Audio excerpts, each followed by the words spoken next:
Thursday is missing the end of the bag. Currently 6:30. I'd like to call the work session for Tuesday, July 12th, City of Morrow to order. On our agenda, we have, let's see, approval of the June 28th meeting minutes. Any comments or discussion, questions? All right, we will move on to questions, comments, approval of June 28th meeting minutes. Yes, I want to make a comment on the meeting minutes. As I took note and shared information with all the council as well as the city clerk and the city manager, that there are a few motions that recorded incorrectly in the meeting minute draft, and one motion will not get recorded in the meeting minutes, and that is the first motion called after motion number 1 under new businesses. I am asking for the council as well as the staff to have the review of the recording and make changes, proper changes to the meeting minute. Any other comments? Okay. Let's go to interim chief Smiley. Looks like he has a presentation. Just a quick mention. Yeah. Two things that we want to make the council aware of. The first is that the police department has joined the International Association of Chiefs of Police Trust Building Campaign. The initiative was launched on July 1st. We were among the first 25 agencies in America, so 25 out of 18,000 police departments in the U.S. To sign this pledge. It's a 25-point pledge committing to a series of best practices related to bias-free policing, use of force, leadership and culture, recruitment, hiring and retention, victim services, and community relations. We already comply with 14 of the 25 requirements. And so it's a 36-month commitment. We promise to have all 25 met within 3 years. I think realistically we'll be in full compliance by December of this year. So we're really excited about that. It's going to give us International Association of Chiefs of Police recognition.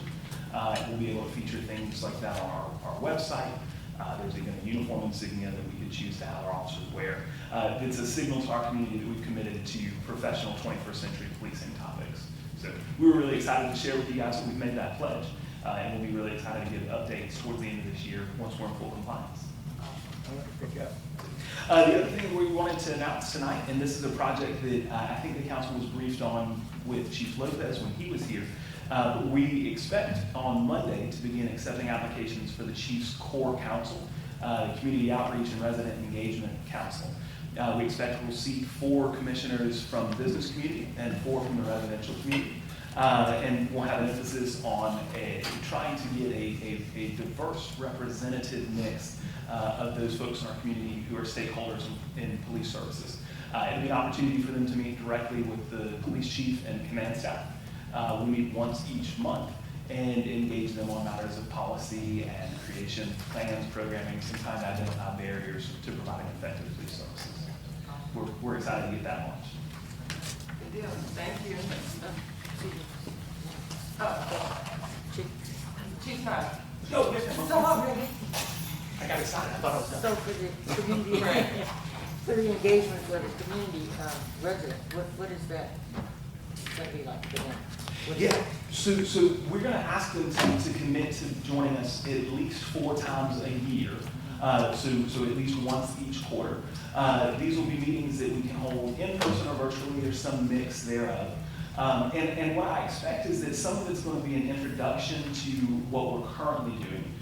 Some of it's going to be a listening session to understand what they'd like us to be doing, either more of or less of, or start doing.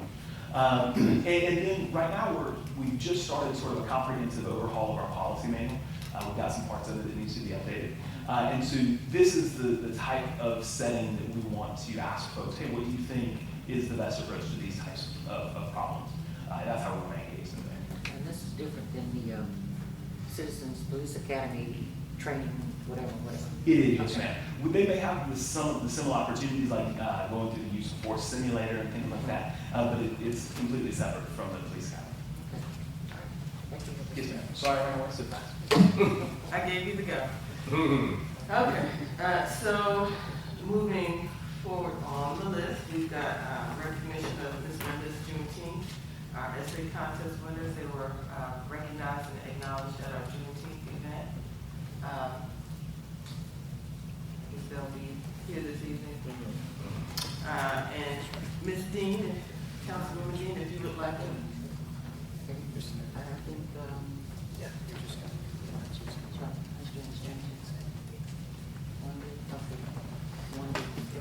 Second. one of the winners of the Mr. and Miss Juneteenth, one of them, did say confirm. Okay, awesome, okay. Did you, I was turning the floor over to you, did you want to give a little bit of insight and perspective as to the importance of Miss and Mr. Juneteenth? I sure did. The reason we instituted that portion of the Juneteenth celebration, Mr. and Mrs. Juneteenth, and then the essay contest, we are hoping to inspire students to be able to, want to participate in something where they can assume a certain role or, be enthusiastic about writing a good essay, basically, and to be, we want them, the Mr. and Mrs. Juneteenth winners, we'd like for them to be the ambassadors for the city of Morrow, represent, at different functions and things like that. And that would help students to, be more interested in doing something like an essay to compete and wanting to win something that is important as the title of Mr. and Mrs. Juneteenth, which we've never had, and I think it, it gives a student something to aspire to. Thank you. Next item is the sale audit payoff, and we'll have the city manager provide information about that.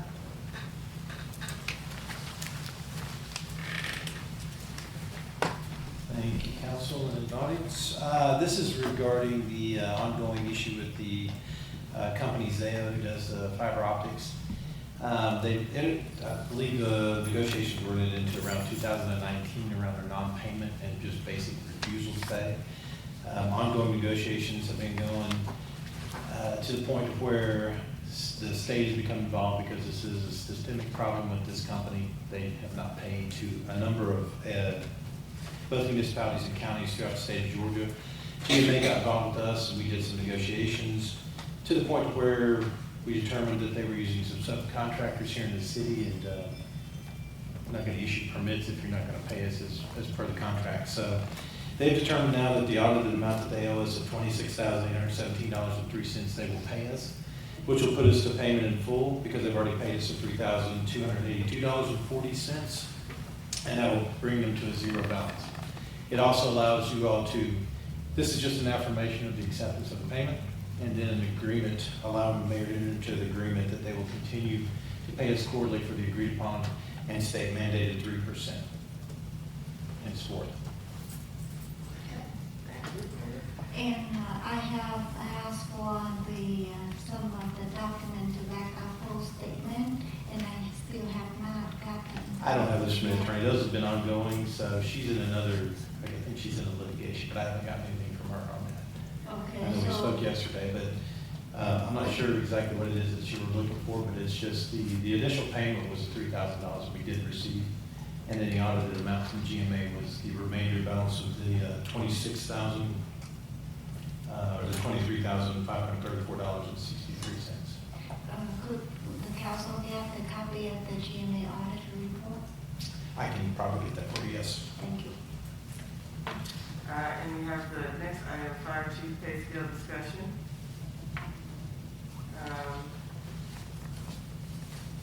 Do you have any information to provide? I know that we saw I that. believe that's going to be executive session. There was some information provided by email today to review. And we also have a resolution for the Juneteenth holiday that's included in our packet. those are all the items that we have on the meeting, public meeting agenda. Last item, we have Vaughn with a presentation for LCI in the district.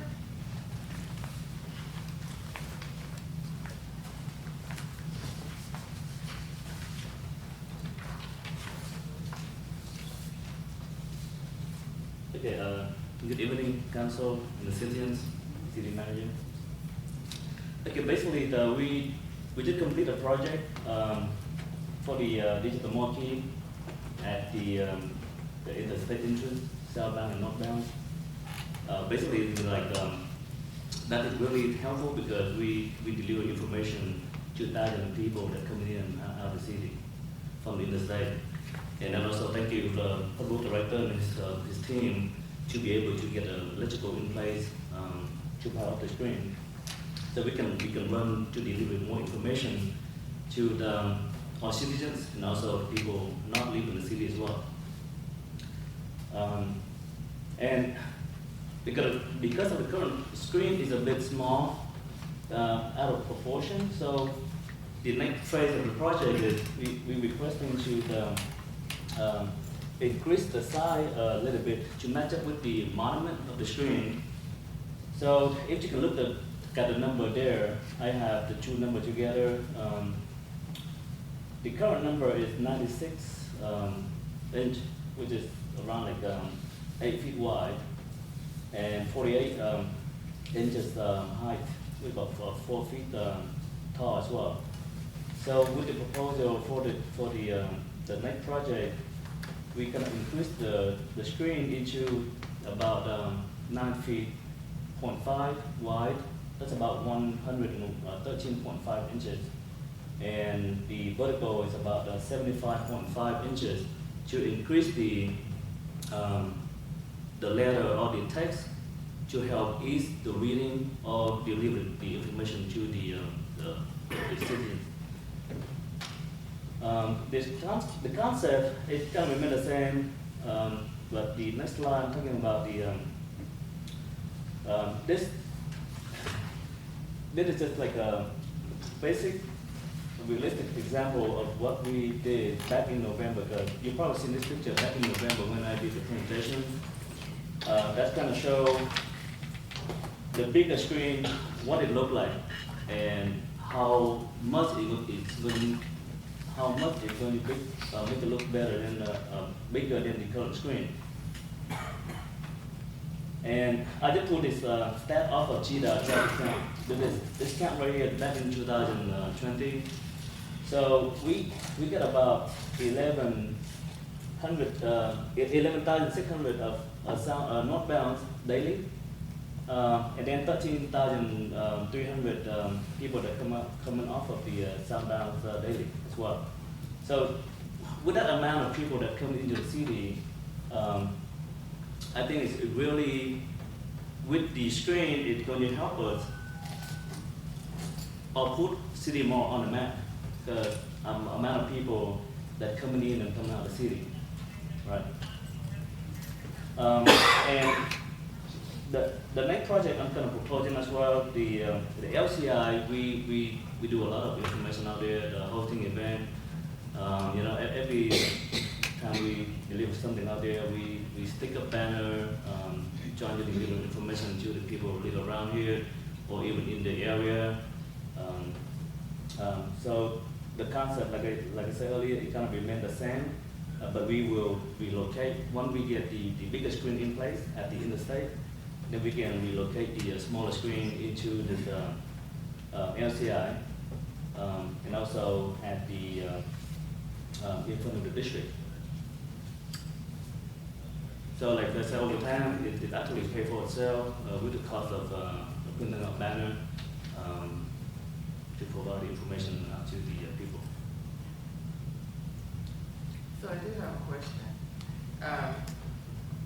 Based off of the picture and what makes sense going past the side, are we proposing and saying we needed two sides on the side, or are we just saying just one?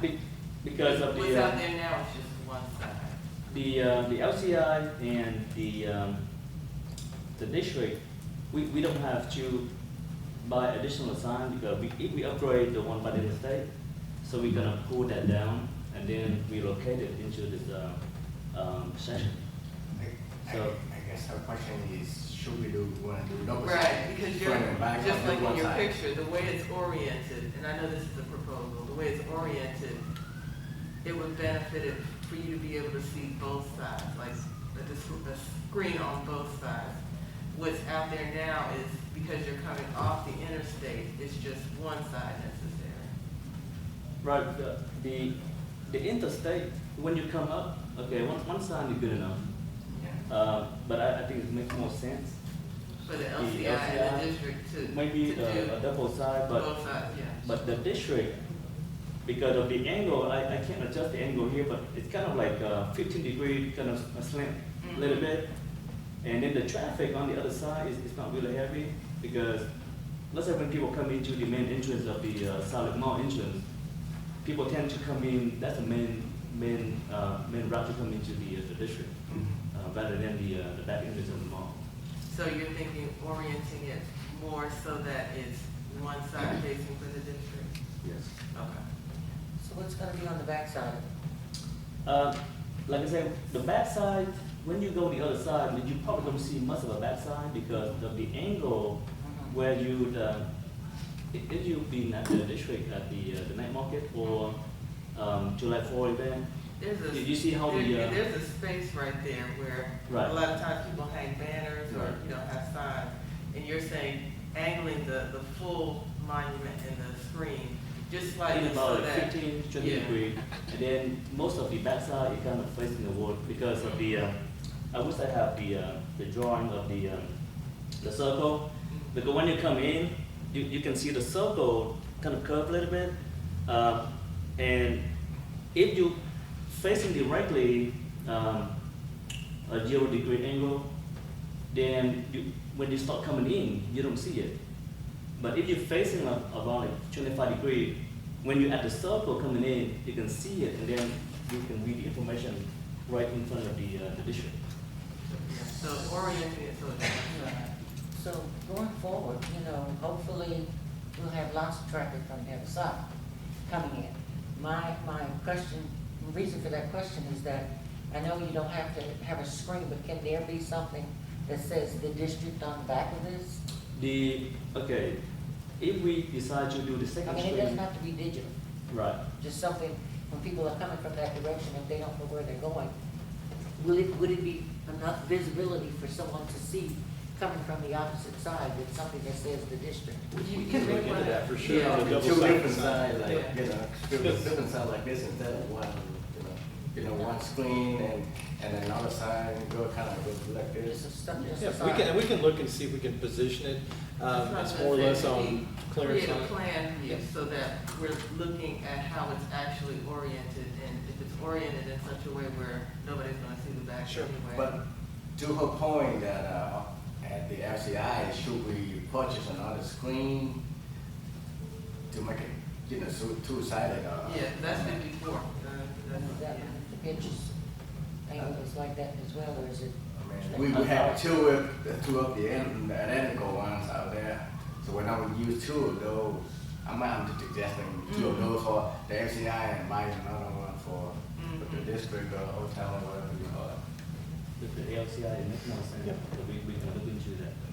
And this is very preliminary, we're just kind of coming up with ideas because we need to, the main point of this was to let y'all know that this project's done. Yeah. So we can go ahead and look at getting the larger signs that we need there. And then as far as the configuration and the base and everything else, the monument, we'll be coming to y'all with some pricing and some ideas on it eventually. But those are great ideas and we can certainly look at that. Because I think a two-sided may be merited, especially out at the LCI. So out here, what are we doing? Oh, don't be jumping ahead too far. That's a different one. We do have some proposals for that, for a much larger reconfiguration, so. One more question. So originally, before we set that digital sign up, we're going to, display the local business within our city. So, I mean, there at one point, there's discussion that we collect a small fee. That's so we get, you know, to get everybody in there, you know, instead of giving it for free. I mean, how can we gonna rotate other business? Giving other business a chance to get on there. I mean, we should come up with a program that collect a certain amount of money and, you know, like people pay for it, like a week or two, and then we'll take it. Quarterly, I mean. Whatever, you know, but Yeah. we have a number of businesses in the Right. city, so, you know, we make sure we cover everybody, you know, or everybody wish to be on there, you know, and they collect, I'm not saying make a lot of money out of it, but, you know, we collect it, you know, the money so we can kind of manage it, you know, kind of some kind of way. Right.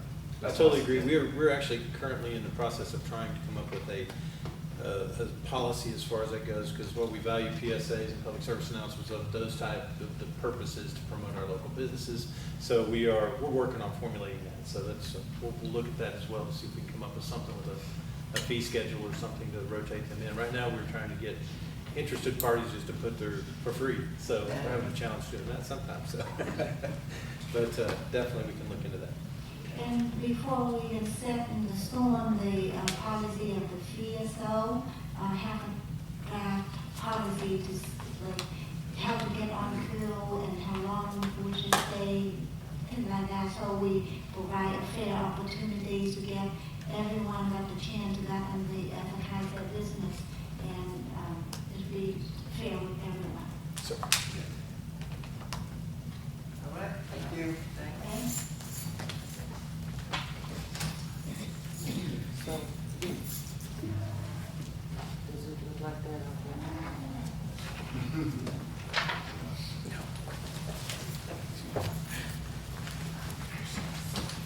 All right, so that looks like all of the items for our work session discussion. We have a few minutes, I guess, for any questions or comments based off of what we're going to discuss this evening. If not, we'll break and resume for the public meeting at 7:30. Thanks.